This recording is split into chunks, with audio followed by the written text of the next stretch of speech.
Bye bye sumambo, kelemati bye bye sumambo, kelemati sumambo, kelemati sumambo, kelemati bye bye sumambo.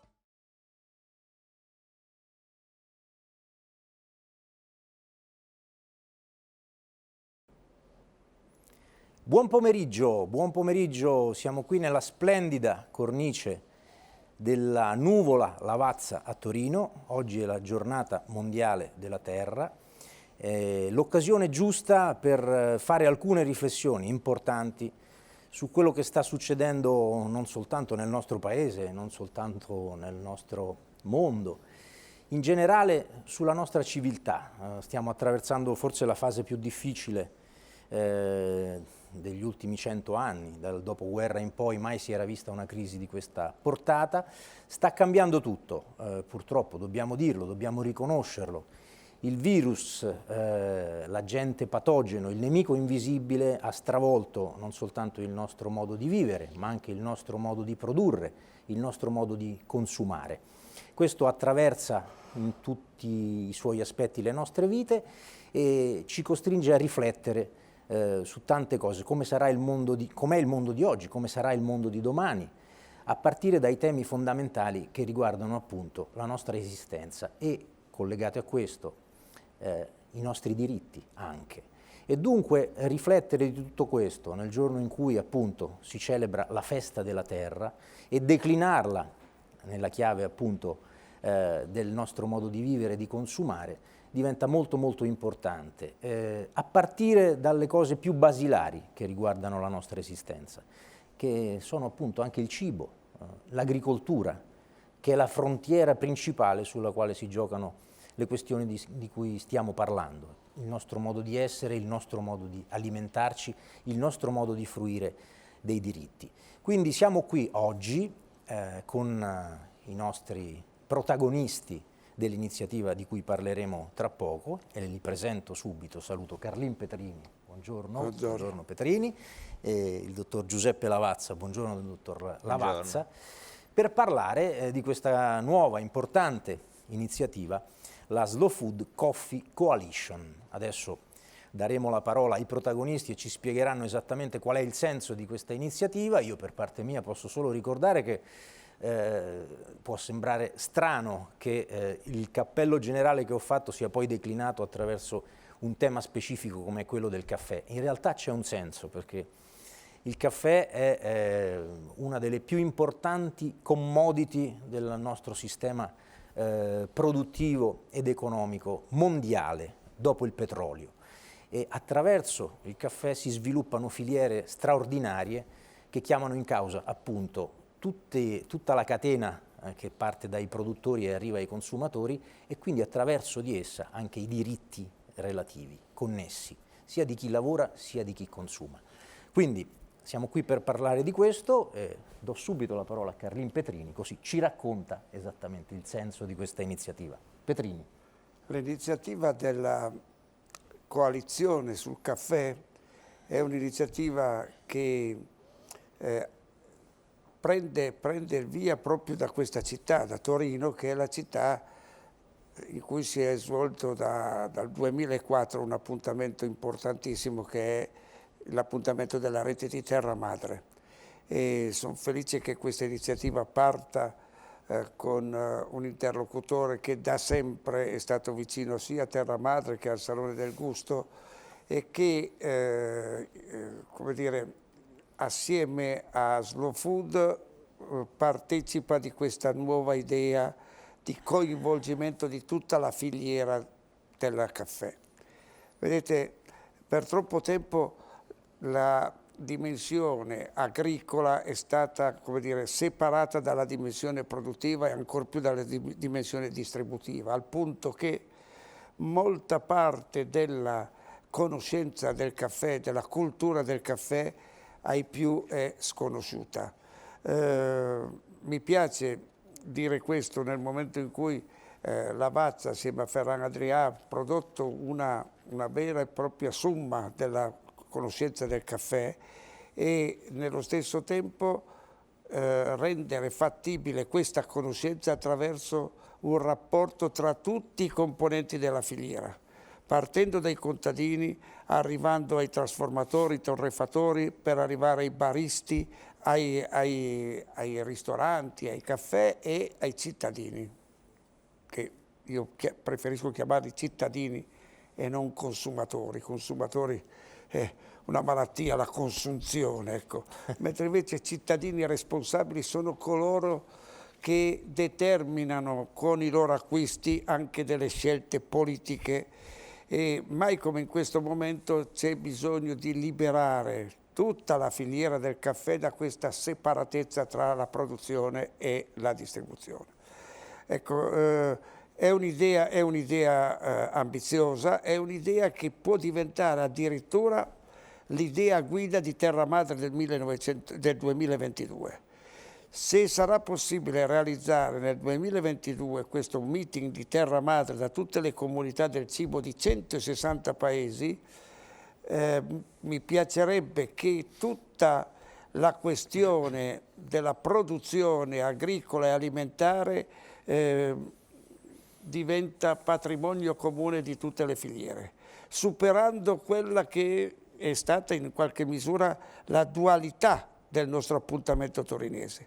Da un lato il Salone del Gusto con i prodotti, con il commercio, e dall'altro la rete di Terra Madre con l'etica, con la politica. È giunto il tempo di mettere assieme le due cose, perché la conoscenza dei prodotti alimentari è la cosa primaria per poter essere protagonisti negli acquisti e anche nelle scelte ambientali.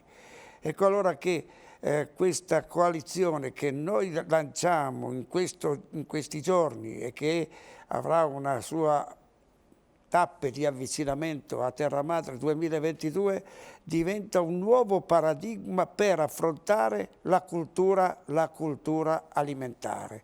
Non si può pensare alla cultura alimentare come una cosa separata dalla cultura ambientale, dai diritti di chi lavora e quindi anche superamento delle ingiustizie, perché permane ancora oggi questa ingiustizia tra i contadini e gli altri fruitori della catena. Mi piace che questo avvenimento avvenga con questa partnership che è storica, perlomeno per Slow Food è storica, ma nello stesso tempo il fatto che avvenga è già una notizia in sé. Per la prima volta i saperi di coloro che trasformano il prodotto agricolo sono strettamente collegati con i saperi di coloro che sono sulla terra e operano per il mantenimento di questa biodiversità. È una sfida che Lavazza aveva già colto con una componente del caffè, della sua produzione. Sarà interessante vedere come col tempo questa maggiore informazione sui produttori sarà condivisa da tutta la rete. E questo non vuol dire per un'impresa, come dire, perdere parte del suo potere. In questa fase storica questa condivisione è il segno dei tempi. Abbiamo bisogno di passare da una società basata sulla competitività a una società basata sulla cooperazione. Questo è il migliore esempio. Una filiera che dialoga e interagisce tra lei e garantisce il diritto di tutti a stare al mondo è un elemento di nuova società cooperativa, cooperativistica, dove la convivialità è uno degli elementi forti. Il vecchio paradigma, solo il profitto e competitività come elemento distintivo, la storia e i fatti che noi stiamo vivendo ci dicono che è obsoleto. Questo passaggio quindi diventa un passaggio molto interessante e guai a vederlo semplicemente dal punto di vista gastronomico. Questo è un passaggio sociale, etico, politico di straordinaria importanza che coinvolge un'umanità differenziata che nel mondo è molto molto rilevante. Ecco, è sempre straordinario sentire Carlin Petrini ragionare di queste cose, perché attraverso appunto il tema dell'agricoltura poi si arriva a parlare delle grandi categorie del vivere civile, della nostra convivenza umana. Dottor Giuseppe Lavazza, a lei, è pronta l'azienda, le aziende a questo passaggio dalla competitività alla cooperazione? Noi siamo un'azienda molto fortunata perché lavoriamo su un territorio che ci ha visto collaborare con Slow Food fin sostanzialmente dall'origine, e questa collaborazione con Slow Food ci ha sempre molto stimolato in tutte le direzioni. È stata una collaborazione che ha aperto tantissime strade nuove e ci ha permesso di toccare nuovi orizzonti, proprio sotto il profilo della collaborazione, che secondo me è il tema fondamentale da mettere oggi sul tavolo, molto più probabilmente che in passato. Ovviamente tanti temi importanti, quali quelli ambientali, sociali, economici, sono stati affrontati in tutti questi anni con un certo impegno e naturalmente cercando di realizzare anche delle cose che alla fine portassero a casa un impatto concreto, che non fossero semplicemente degli slogan, ma fossero veramente delle operazioni concrete su cui tutti noi abbiamo messo la faccia. E le varie tappe del Salone hanno anche contrassegnato tanti momenti in cui questa storia si è strutturata e ha dato appunto spazio a tantissimi momenti molto interessanti di avvicinamento di questi mondi che sembravano distanti, la produzione con la lavorazione, col consumo, con la distribuzione del prodotto. È certo che in tutti questi anni si è lavorato duramente su quelli che poi sono i grandi problemi che la globalità ci mette di fronte: il cambiamento climatico, le disuguaglianze, i problemi legati al genere, i problemi legati magari ai passaggi generazionali che non soltanto nei paesi sviluppati ma soprattutto nei paesi diciamo meno sviluppati sono importantissimi, perché sono quelli che poi determinano anche i grandi flussi migratori dalla campagna alla città, ma anche da un paese verso altri paesi che promettono magari così futuro più prospero e più sicuro. Su tutto questo si è innestato il tema della pandemia, quindi diciamo che non ci siamo fatti veramente mancare nulla. Quindi di fronte comunque a temi molto importanti abbiamo in questo momento anche la necessità di affrontare un nuovo nemico, un nuovo pericolo, che in qualche maniera ha rallentato tutti questi processi che faticosamente erano stati messi in campo. E quindi l'orizzonte è ancora più complicato. A questo punto la necessità di collaborare, cosa che già una volta si sentiva come un evidente, voglio dire, punto d'arrivo di tutta una serie di sforzi comuni, questa necessità di collaborare oggi è ancora più forte, è ancora più sentita. È assolutamente indispensabile creare uno spazio, un'arena in cui tutti gli operatori della filiera siano in grado in effetti di dare il loro contributo per un miglioramento complessivo del sistema e quindi per arrivare a centrare i famosi obiettivi del prodotto buono, pulito, giusto, ma anche quello di creare poi nella fattispecie la prosperità lungo la filiera. Noi siamo qua insieme a tanti altri per creare una ricchezza diffusa, per consentire a tutti di partecipare in modo assolutamente democratico alle buone cose che si riescono a fare. Oggi non è più possibile pensare che la prosperità si costruisca a scapito di qualcun altro. Non era vero già un po' di tempo fa, ma oggi ancora di più. La prosperità deve basarsi su dei principi forti, su delle fondamenta forti. Deve essere una prosperità di cui tutti in qualche maniera devono assolutamente godere, perché altrimenti ne va della sopravvivenza di un settore. Lo dice un'azienda che dipende al 100% da un solo prodotto. Per noi avere dall'altra parte una catena di fornitura forte, che investe, che ha prospettive nel futuro, che è inclusiva, che dà delle speranze alle giovani generazioni, che utilizza le tecnologie, che evolve in una maniera diciamo estremamente rapida e attrattiva, che dà quindi delle prospettive, che dà ricchezza, che tutela la biodiversità, che tutela il paesaggio e l'ambiente in cui, voglio dire, si innesta, per noi è essenziale, esattamente come poter comprare dell'ottimo caffè, fare una buona campagna pubblicitaria, attrarre dei talenti, è una parte fondamentale del nostro business, quindi non possiamo neanche pensare che sia un'attività accessoria, è un'attività profonda, è un'attività che è nel nostro DNA.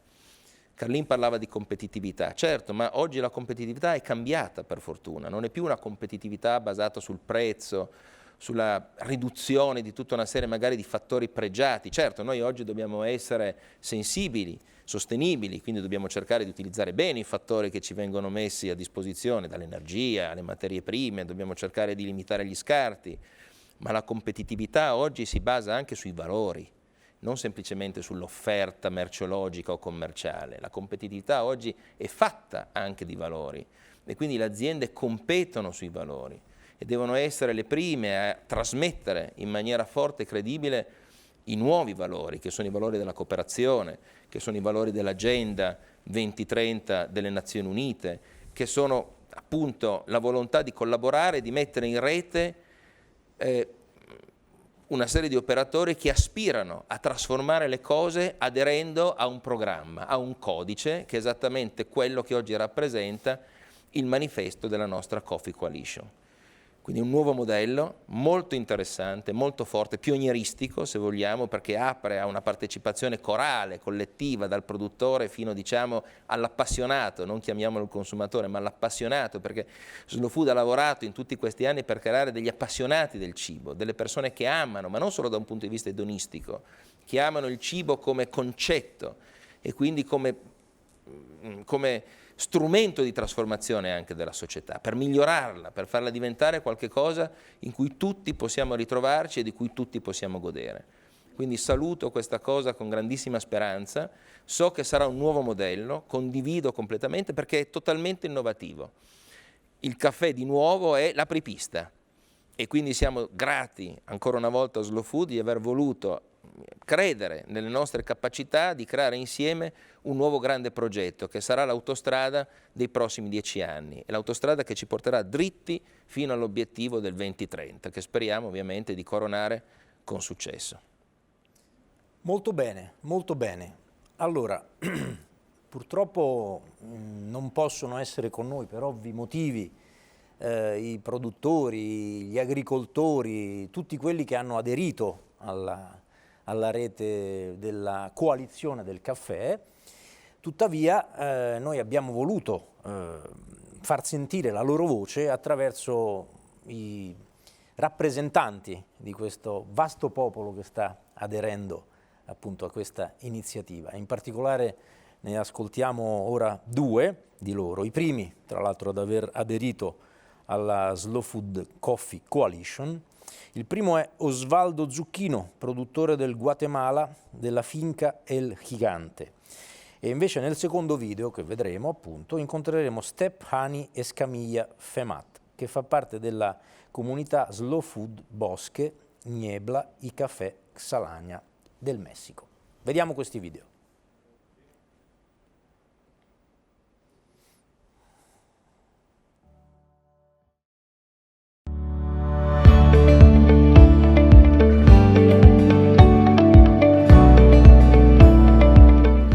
Hola, me llamo Osvaldo Zucchino y soy de Chiquimula, Guatemala.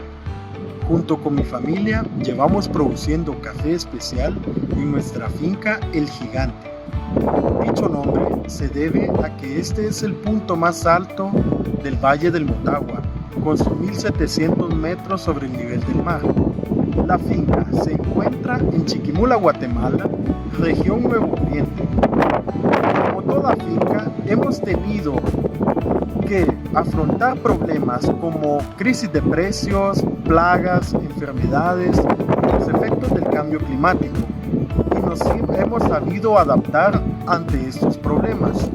No obstante, sabemos que para salir adelante tenemos que fortalecer la cadena de suministro de café con aliados estratégicos que nos permitan luchar contra los efectos del cambio climático, proteger la biodiversidad presente en nuestros ecosistemas y concientizar al consumidor final sobre el ardua labor que conlleva la producción de una taza de café.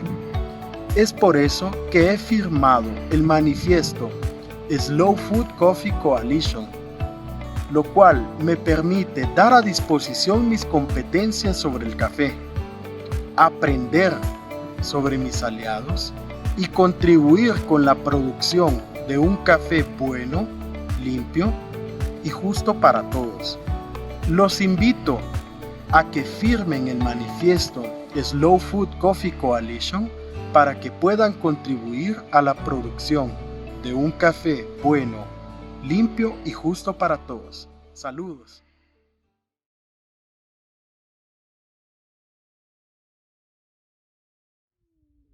Soy cafetalera mexicana en el estado de Veracruz y formo parte de la comunidad de Slow Food, Bosque, Niebla y Café. Estoy parada en los límites entre una finca sin sombra, con manejo intensivo, y un cafetal bajo sombra, con manejo agroecológico. Es por esto que hemos decidido firmar el manifiesto del Coffee Coalition, para promover la producción y el consumo de cafés de calidad con manejo agroecológico, que conservan la biodiversidad y protegen el ecosistema. Además, promueven la economía local y el trabajo bien remunerado. Juntos, por un café bueno, limpio y justo. Allora, è veramente bello vedere appunto i protagonisti in carne e ossa che animano questa straordinaria rete nei luoghi in cui questa straordinaria e fondamentale risorsa ci viene consegnata dalla terra, una terra che non sempre trattiamo bene, anzi purtroppo abbiamo trattato e maltrattato in questi ultimi anni. Riparto da lei, dottor Lavazza. Lei diceva prima il caffè apripista, ancora una volta. Vorrei farle una domanda un po' più specifica sulla missione della sua azienda in un contesto competitivo, per l'appunto, perché poi purtroppo, lo diceva prima Carlin Petrini, stiamo tentando di rideclinare in altro modo il concetto di competitività. Lei stesso lo diceva, competitività ormai è anche e soprattutto valori, no? Ecco, tuttavia la competizione però nel vostro mercato è acerrima. Sono intervenuti ed entrati nel vostro mercato tanti nuovi soggetti con politiche e strategie commerciali di marketing anche molto aggressive e molto diverse dalla vostra, anche veicolando valori a mio parere anche abbastanza discutibili. Le vorrei chiedere da questo punto di vista invece come si caratterizza la competitività uguale valore secondo Lavazza.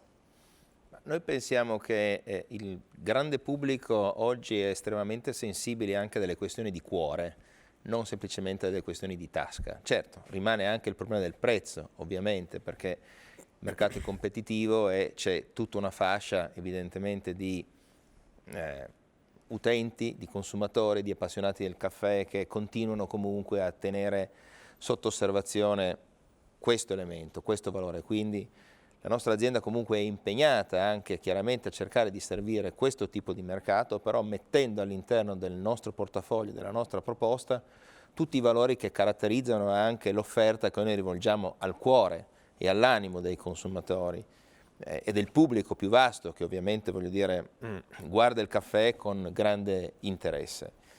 La tecnologia, la digitalizzazione della comunicazione, dei mezzi di informazione, dei media, dà una grandissima mano da questo punto di vista ad arricchire di contenuti valoriali la nostra proposta e quindi a introdurre tutti quegli elementi che fanno parte della nostra strategia di sostenibilità, di intervento nei paesi produttori, le attività che noi portiamo avanti attraverso la fondazione, le collaborazioni e tutti gli sforzi che l'azienda sta facendo naturalmente per in qualche maniera contribuire al raggiungimento dei famosi obiettivi dell'agenda delle Nazioni Unite 2030 e vediamo che c'è una grandissima attenzione da questo punto di vista.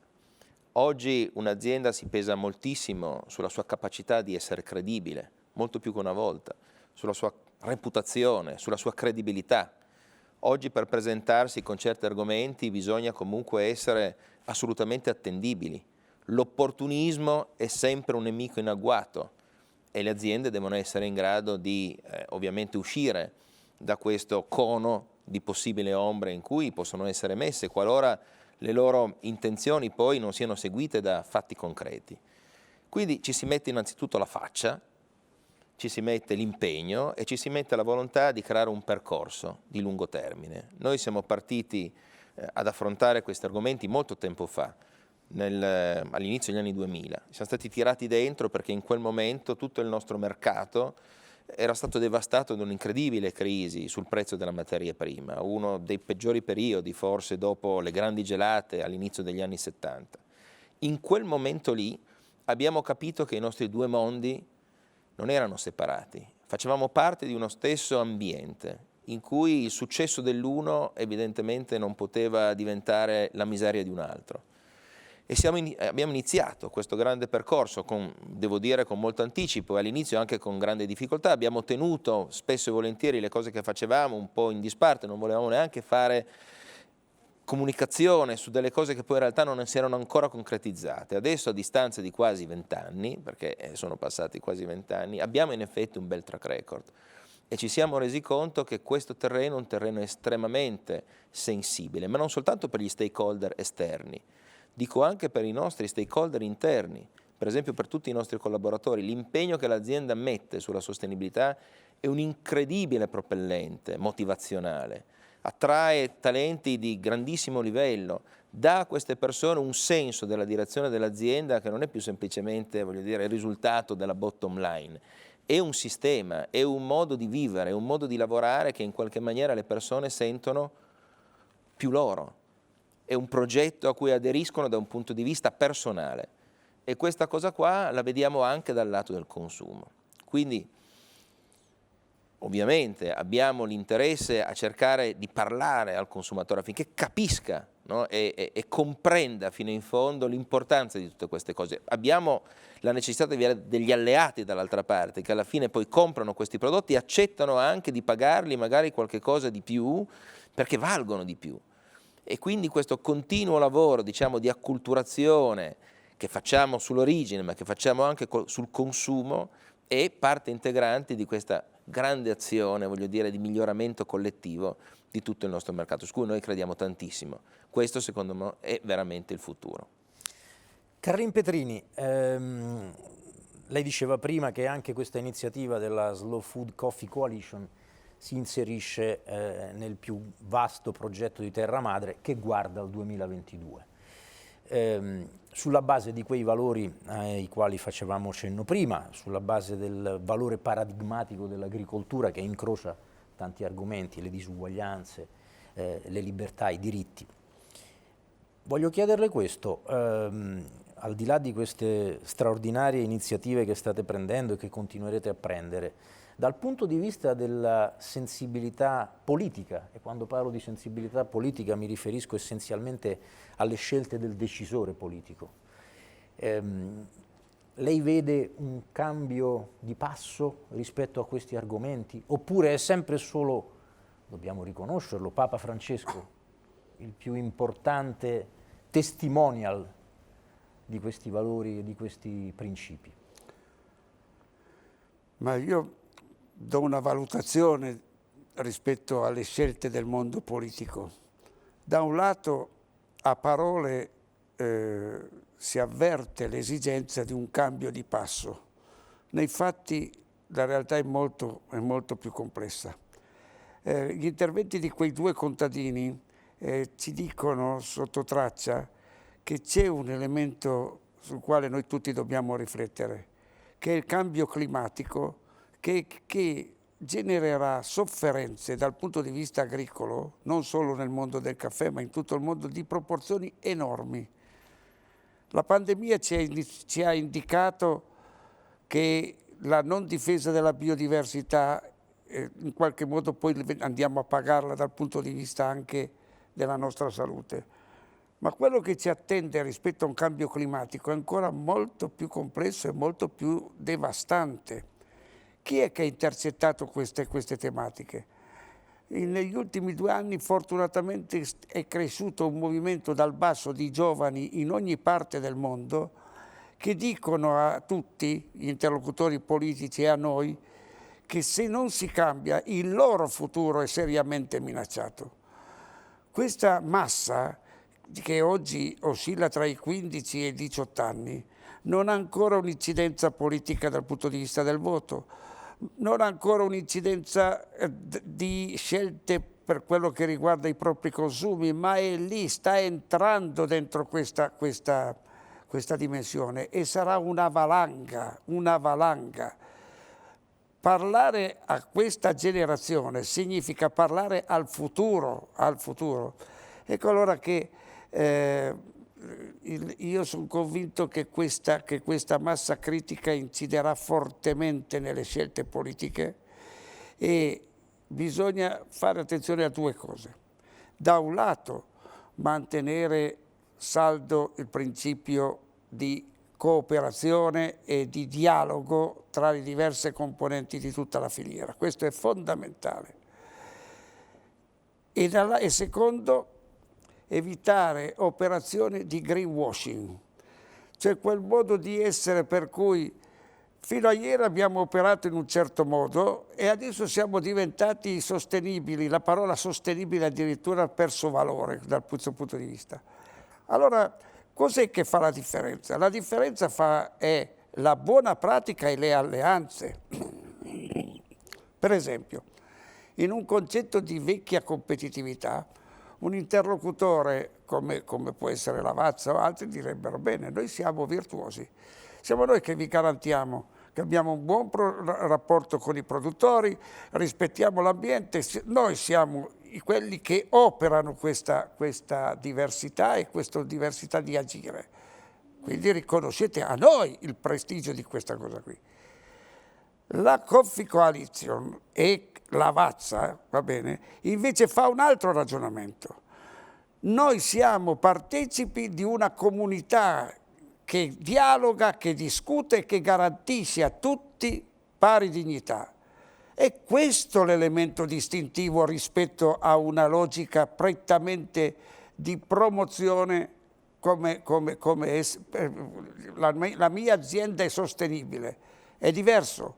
E questo secondo me farà la differenza proprio perché questa alleanza 10-20 anni fa, quando è nato Terra Madre, non era possibile. Oggi siamo davanti a una situazione che se non si lavora sulle alleanze, sulla condivisione, sulla progettazione comune di tutte le componenti, noi non usciremo da questa situazione. Se viceversa il greenwashing è di nuovo per implementare un sistema produttivo che ha già dimostrato di essere complice di questo disastro, allora non ne usciremo. Io ho molta fiducia in questo dialogo e ho molta fiducia che quei volti che abbiamo visto prima possano discutere e dialogare con noi che siamo in questo mondo privilegiato e dobbiamo essere coscienti che il mondo è uno solo. Questo varrà anche nella scelta che noi tutti dovremmo fare per il diritto al vaccino da parte di tutti, non solo dei privilegiati, non solo dei ricchi. Noi usciremo da questa fase pandemica nel giorno in cui tutti avranno il diritto al vaccino. Non c'è dubbio, speriamo che la sua speranza sia davvero, scusate il gioco di parole, ben riposta e lo vedremo. Come ogni battesimo che si rispetti, ovviamente, arrivano tanti auguri. In queste ore ne stiamo ricevendo tanti rispetto all'iniziativa Slow Food Coffee Coalition, però ne abbiamo voluto scegliere uno in particolare perché lo rappresenta una delle figure più importanti della cucina e della gastronomia mondiale, che peraltro è un grande amico sia di Slow Food sia di Lavazza. Stiamo parlando del grande Ferran Adrià. Vediamo il suo augurio.